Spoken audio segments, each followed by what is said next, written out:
In un'epoca dominata da re e da guerrieri, nel cuore del Mediterraneo c'è una donna che ha preso in mano non solo il proprio destino, ma quello di un intero popolo. Questa è la storia di Eleonora d'Arborea, una sovrana medievale che, vedrete, ha sfidato ogni convenzione del suo tempo. E la domanda che ci guida oggi è proprio questa. Insomma, come ha fatto Eleonora, in un mondo così frammentato, così violento, non solo a prendersi il potere, ma a usarlo per creare un'opera di giustizia che sarebbe sopravvissuta per secoli? Beh, tuffiamoci in questa storia incredibile. Allora, per capire Eleonora dobbiamo prima fare un passo indietro e capire il suo mondo, la Sardegna del Trecento. Un luogo che aveva una struttura politica, del tutto unica in Europa. E il punto chiave è proprio questa parola, giudice. Cancelliamo subito dalla mente l'immagine di un uomo con la toga e il martelletto. No. Nella Sardegna medievale un giudice era un re a tutti gli effetti, un principe sovrano a capo di uno stato indipendente. Un titolo che significava un potere immenso. Immaginiamoci quindi quest'isola divisa, una specie di mosaico di piccoli regni che lottavano per la propria autonomia, continuamente schiacciati tra le ambizioni delle repubbliche marinare e soprattutto della potentissima corona d'Aragona, che vedeva la Sardegna come una preda fondamentale. E come se non bastasse, in questo scenario già così precario si abbatte una catastrofe di proporzioni bibliche, un evento che cambierà tutto, creando un vuoto di potere che solo una figura eccezionale avrebbe potuto colmare.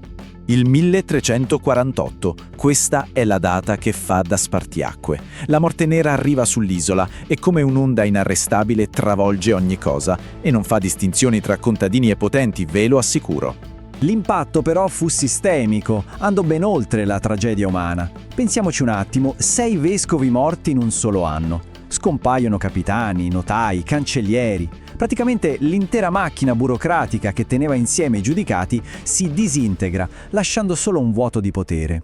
Il risultato? Il caos più totale. È proprio in questo vuoto, in questa anarchia, che emerge la figura di Eleonora.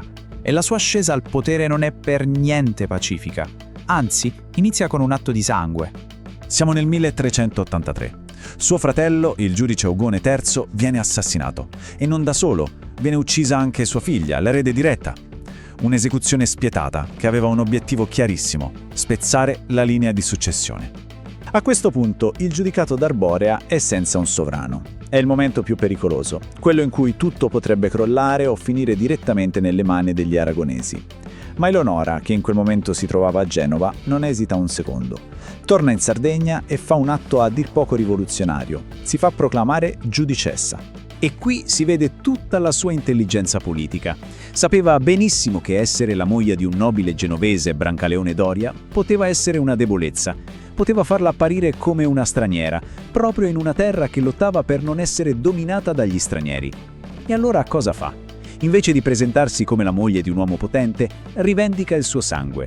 Si presenta al popolo come figlia de su donno, la figlia del Signore, l'erede legittima del grande Mariano IV, suo padre, un giudice che era ancora amatissimo e per nulla dimenticato.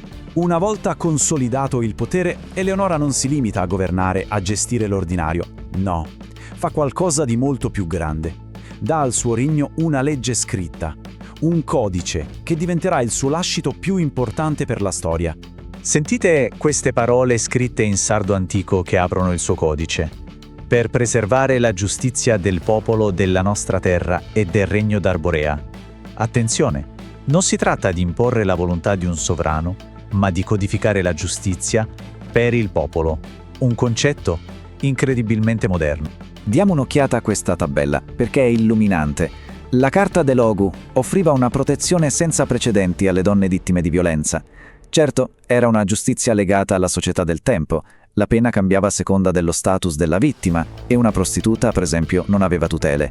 Ma punire lo stupro di una donna sposata con una multa enorme o addirittura con l'amputazione di un piede, per il XIV secolo era qualcosa di assolutamente rivoluzionario. E non è finita qui, assolutamente. La Carta introduceva principi che sembrano arrivare da secoli dopo: il diritto alla difesa per l'accusato, la parità di eredità tra figli maschi e femmine, la tutela dello Stato per gli orfani e poi un punto fondamentale: l'obbligo di mettere tutto per iscritto, per evitare abusi di potere. Non era solo un atto di giustizia, era una mossa politica geniale, un sistema pensato per la certezza del diritto, per costruire uno Stato forte, legittimo e vicino al suo popolo. Ma la carta non era solo una questione di giustizia, era anche un potentissimo strumento di governo economico. Affrontava di petto il conflitto secolare della Sardegna, quello tra agricoltori e pastori, e Eleonora, proprio come suo padre prima di lei, si schierò in modo deciso dalla parte dell'agricoltura, imponendo regole ferree per proteggere i raccolti, le vigne e gli orti. Come spesso accade con le grandi figure della storia, la sua opera è andata ben oltre la sua stessa vita, trasformandola da sovrana a vero e proprio simbolo. Vediamo come. La fine di Eleonora è avvolta nel mistero. Scompare dalle cronache intorno al 1402 e molto probabilmente è stata portata via da un'altra ondata di peste. Un'uscita di scena quasi poetica. La stessa calamità che le aveva aperto la strada al potere, alla fine se l'è ripresa. Ma la sua eredità, quella no, non è scomparsa. La Carta del Logo è rimasta la legge della Sardegna per più di 400 anni, pensate, fino al 1827, e la sua figura non è mai stata dimenticata. Basti pensare che solo nel 1984 gli storici hanno potuto dare con certezza un volto a Eleonora, identificandola in questa scultura. Oggi è molto più di un personaggio storico, è il simbolo dell'identità di un intero popolo. E tutto questo ci porta a una domanda finale. La vera eredità di Eleonora è quella della regina che ha governato con saggezza e ha lottato per il suo regno, o quella del simbolo immortale di giustizia e libertà che continua a ispirare ancora oggi? Forse, in fondo, la risposta è che una non potrebbe esistere senza l'altra.